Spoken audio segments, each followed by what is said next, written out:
A new campaign to stop illegal immigration. We have billboards providing warning messages in Mexico. They are arrayed across Mexico, but especially along the northern border of Mexico, all the way from Matamoros to Juarez and many places in between. One says, stop. If you cross the border illegally into Texas, you will be jailed. 100,000 in Texas money spent on ads to warn migrants about the dangers of crossing illegally into the U.S. And what are border sheriffs expecting once President Trump takes office? I'm actually looking forward to the new year, to the new president, and seeing what it has in store for us. But again, I know our activity, even though it's gotten back down to that historical level, we're still going to be, active with groups and assistant border patrol out there in the monte. I'm Yami Virgin in San Antonio, Texas, for another edition of Immigration Crisis: The Fight for the Southern Border.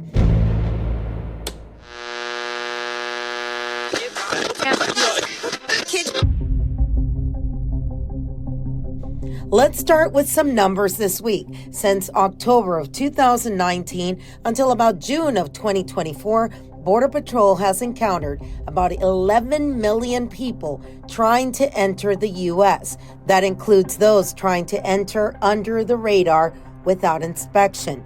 What is an encounter? Well, encounters are divided into three categories. An apprehension, that's when the person is temporarily detained by Border Patrol for crossing the border illegally between the ports of entry. They may or may not be arrested. Then they're also allowed to file for asylum. Inadmissibles are those who want to file for legal admission at the port of entry who are found ineligible by officers under Title 8. What's Title 8? Well, Title 8 is the part of the Code of Law for the United States that deals with immigration and nationality. It was first put out in 1872, and it was restated regarding citizenship, naturalization, and expatriation, and it was passed in October of 1940. And then there's expulsions. That's the people that were not allowed into the U.S. or sent back during COVID because it was a time of a health risk for the United States, so we were able to expulse people out of the country just under that claim. That data is coming directly from the government. Now, according to ICE, or U.S. Immigration and Customs Enforcement and Removal Data, officers apprehended 171 unlawfully present non-citizens with pending charges or convictions for murder, homicide, or assault against children during their most recent nationwide law enforcement effort that ran for 12 days earlier this year. Just before Christmas, Governor Abbott traveled to Eagle Pass, Texas, to unveil a new effort by the state of Texas to stop the illegal migration happening at the U.S.-Mexico border in Texas. Our colleague, Robert Price, has that story. Ranch land in Eagle Pass serving as the backdrop for today's announcements from Texas Governor Greg Abbott. The launching of a series of billboards throughout Mexico and Central America warning migrants headed for the U.S. about the dangers and consequences of crossing into Texas illegally. Let's show you some examples of these billboards up close. Dozens of them in various languages, Spanish, Russian, Chinese, Arabic, sharing, as the governor put it, the horror stories of human trafficking with a heavy emphasis on sexual assault. One says, many girls who try to migrate to Texas are kidnapped. Another sign says, your wife and daughter will pay for their trip with their bodies. One asks families thinking about sending their kids here, how much did you pay to have your daughter raped? This is tough medicine. The governor joined by the owners of this ranch land who shared their own horror stories of encountering women they say raped and beaten right in front of their home. It's scary when you can't go on your own property and you're told if you do, you have to carry a gun to protect yourself because you don't know if you'll be attacked by one of the men hiding in the brush. And so the governor says this campaign is targeting those who may be making what he calls a last gasp effort to cross the border over the next month before President-elect Donald Trump takes office. The people coming here, they could be raped, they could be assaulted, they could be killed. But the consequences also are, if they do make it across, they will be arrested, they will be jailed, and they will be deported. It is senseless. It is futile. The governor says this billboard campaign is costing the state about $100,000. Thank you, Robert. Now, about 176 miles west of Eagle Pass, Sheriff Thad Cleveland, a Republican elected to protect Terrell County, is waiting to see what changes when President Trump takes office. Sheriff Thaddeus Cleveland from Terrell County. Last time we saw you was probably about a month ago. So tell us where you're at now. Are you guys, have the numbers changed at all on the number of bodies? You know, since we last talked, and of course, since you've been out here, we have started to see an increase in activity. And I don't necessarily say it's because a new administration's come in. It's just that time of the year for us. October, November, into December, we'll see a bit more activity. And then we'll probably slow down just a bit in January, preparing for February, March, April, May. That's the historical trend, and we're getting back into that pattern of activity here. But as I've told you many times before, Yami, you know, this last 4 years, last 3.5 years, it's been out of the ordinary. We've seen so much more activity. So it's nice that we're getting back to a lower level, but still, we're still outnumbered. You know, we still about 50 Border Patrol agents, 3 of us here at the Sheriff's Office. But with that, since we did last talk, I think we found maybe three more deceased illegal aliens out here in the county. This last one was found by a hunter, and it's often that during this time of the year when hunting season starts and we get more people into the county, out into the brush and the desert, that they will find, unfortunately, more deceased illegal aliens. So that particular one, I was just going to mention to you that we picked him up, we took him to the funeral home. I engaged the family in Mexico of a family who had reached out to me about 6 months ago. It was actually about May 17th. And they had a family member, a loved one, as I like to say, that was missing out here. And where we found this individual was about 2 miles from those coordinates. And I tell you, we looked, Border Patrol looked.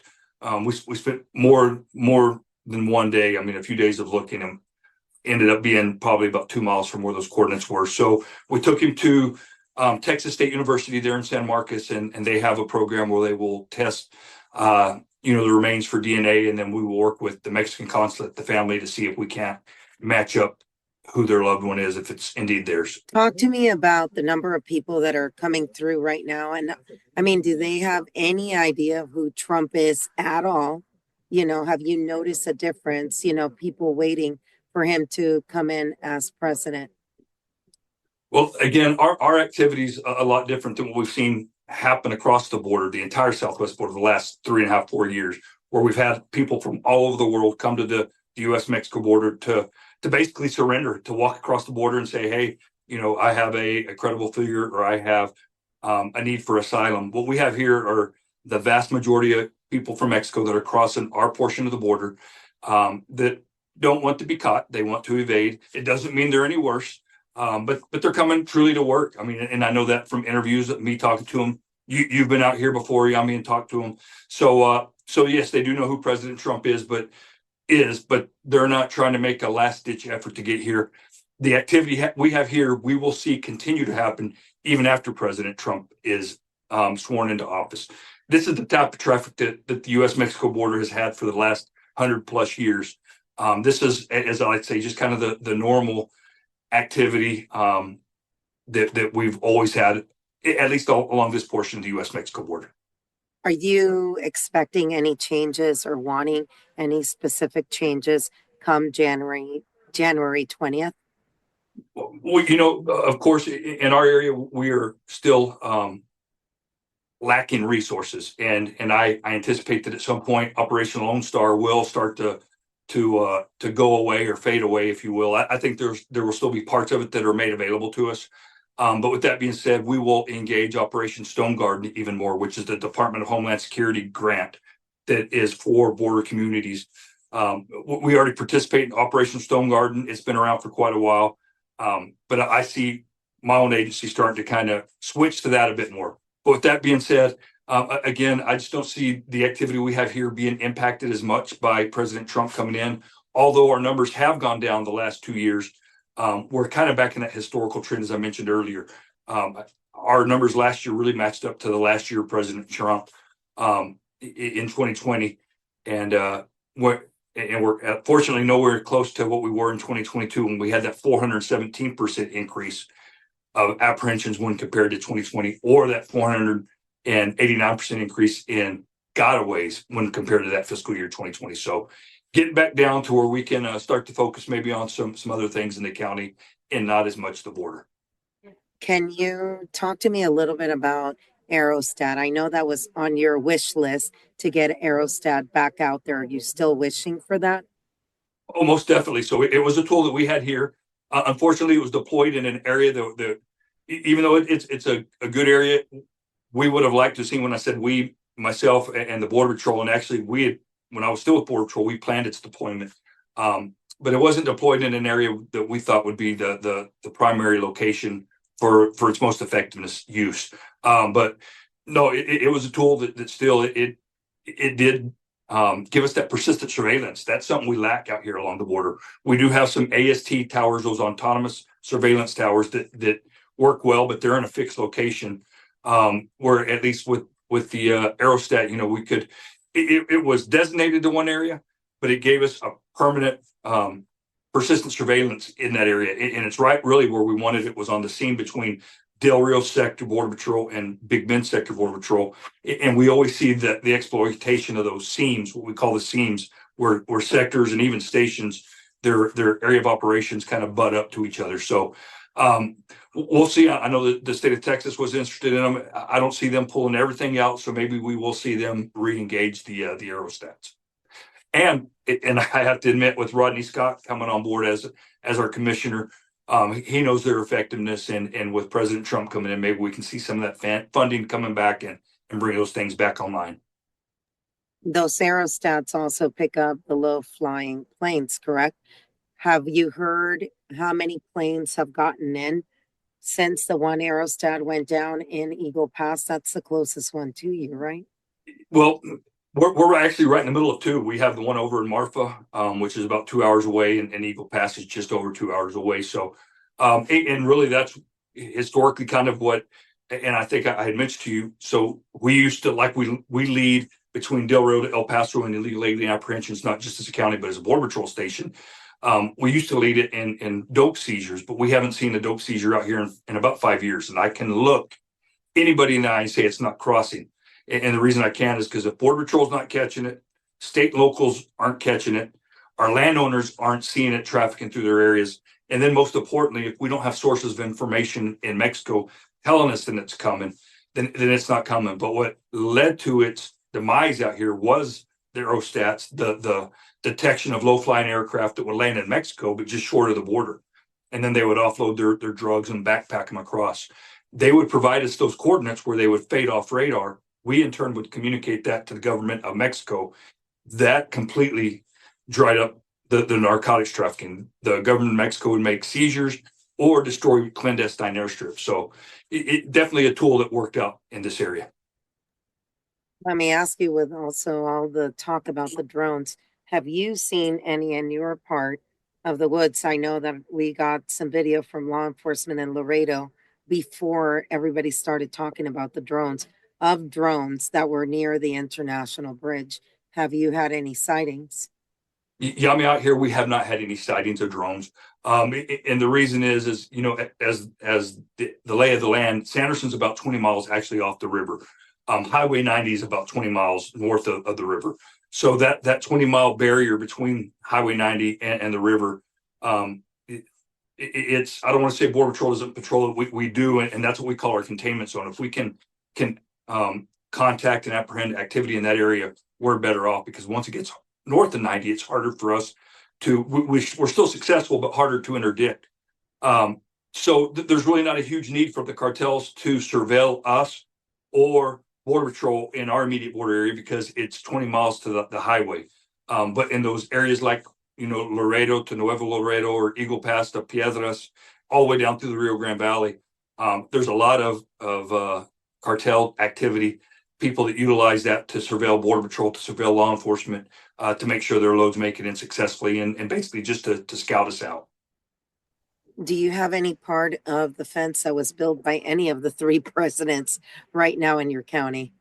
We do not have any fence here in our county. What we have is what I like to say is a God-made barrier, anywhere from 500 to 1,500 foot cliffs that act as that barrier. Just like the fence, though, it's still passable. People can still go over, under, or through the fence. Out here, they'll find a nook or cranny to crawl up the canyons and make their entry in the United States. But we don't need a lot of the infrastructure such as a fence out here. What we can use are roads, road improvements, and then technology, whether it's radars, cameras, night vision cameras, and then most importantly, of course, a man or a woman with a badge on their chest to go out there and make that successful apprehension. So if I hear you correctly, you what you really need is manpower or a force multiplier like the aerostat. Most definitely. That again, that aerostat provides that persistent surveillance. Not that it takes the place of an agent, but it allows us not to have an agent with a scope or an agent with MVGs for a wide swath of land. Of course, we're limited with our scope capability, especially out here, because you've seen the terrain. It's canyon land. It looks like mountains and hills, but yet it's really canyons. There's just so many hiding spots and so many view sheds that are taken out from our night scopes because it's just very rocky and rough terrain. So again, having that higher visibility from a tethered operating system, an aerostat, gives that persistent surveillance over that area and can actually see down in some of those canyons. Okay. Sheriff Thaddeus Cleveland, do you have anything else you want to add? Inauguration, are you going to be in D.C.? I am not. We had received an invite, but no, I think we're going to stay right here. And I'm actually looking forward to the new year, to the new president, and seeing what it has in store for us. But again, I know our activity, even though it's gotten back down to that historical level, we're still going to be, active with groups and assisting Border Patrol out there in the Monte. Next week, we go to the Mexican side of the Rio Grande, where journalists run the risk against their life to report what is happening. Y bien, damas y caballeros, muy buenas tardes. Ya es mediodía aquí en Piedras Negras, Coahuila, y hemos visto cruzar a muchísima gente, grupos grandes, grupos pequeños, personas solas, en fin, una gran variedad de personas que han cruzado por esta frontera. Ahorita los números se han tranquilizado, nosotros estamos aquí. We speak with John Ritchie from Impacto Visión, who broadcasts daily on YouTube on the immigration crisis and sees what we cannot see on the U.S. side of the border because of the concertina wire, private properties, and also because of the cartels. That's all for this week in San Antonio, Texas. For Sinclair Broadcasting, I'm Yami Virgin with this edition of Immigration Crisis, the Fight for the Southern Border. Until next time.